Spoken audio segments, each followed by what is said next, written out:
Hey guys, my name is Kerr, and today I'm working on the new Mixed Media Journal by Grafix. Now this journal truly is unique. It comes with two pieces of each substrate. It comes with two pieces of clear craft plastic, two pieces of matte Duralar film.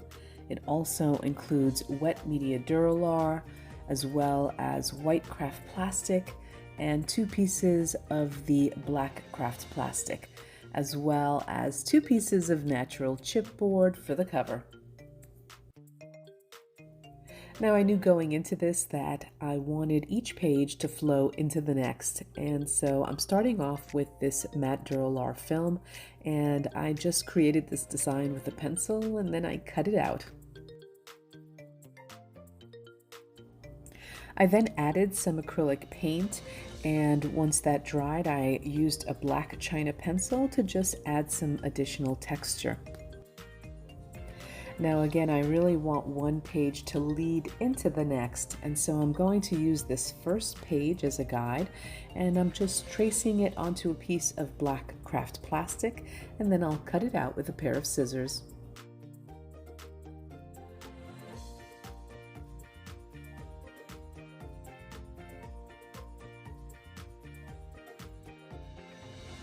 Next up, I add all of the discs to the two pages that I've already created, and I do this early on because I want to make sure that all of my pages are lining up correctly.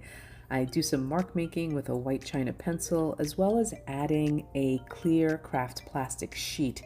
Again, I'm going to use that page before it as a guide, and so I just traced the inside of that page, and then I added some acrylic paint, and then I'm going to add this design to the clear craft plastic, but I'm being very mindful. I don't want to cover the entire page because I love that it's transparent, and I'm going to use that transparent element to lead into the next page.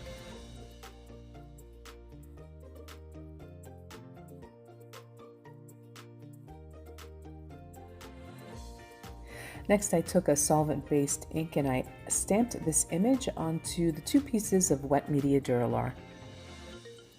Now for these two pages, again, I wanted to highlight the transparency, and so one of the great things about wet media Duralar is that it is transparent, but that you can also use any wet media. So here I'm using acrylic paint, but you can also use markers or even watercolor. And I end up letting this paint dry, and then once it dries, I take a metal awl and I just kind of scrape into the acrylic paint, and that removes some of it, highlighting what is going to be on the next page, and I really do like that. And for this one, again, I just add some acrylic paint and then I scratch it with the awl, but then I also use just acrylic markers to add design elements to the rest of the page.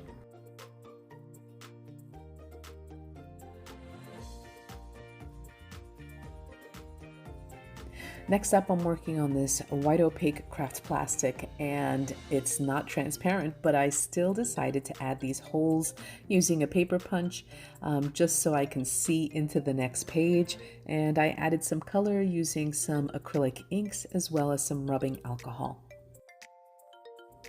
Now I like the way that yellow acrylic ink looked on one side, and so I decided to add it completely to the page behind it, and I just cut the edges into like a zigzag pattern just for some interest, and again so that you could see the page behind it. Here I'm just using some acrylic ink and markers to add some interest to this page, and I end up cutting out the center as well.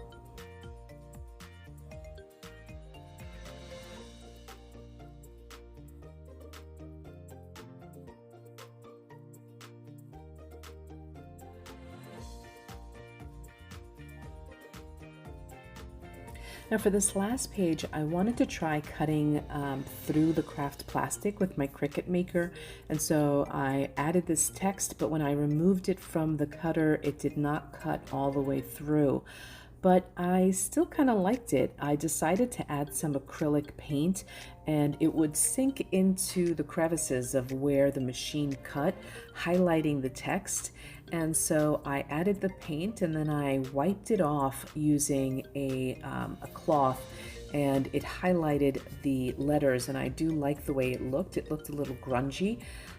I then added some splatters of paint, but it still needed a transparent or see-through element, and so I ended up cutting some of the letters out in order to have that peek through.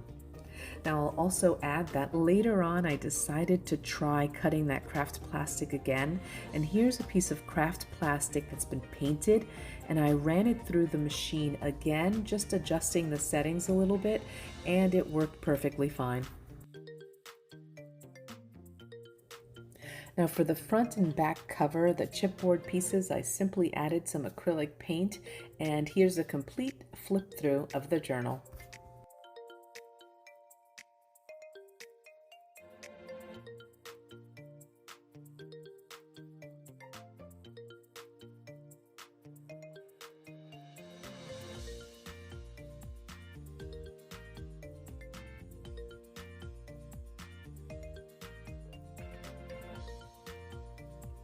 Well, I hope that you enjoyed this tutorial, and for the complete list of materials, make sure you check out that description below.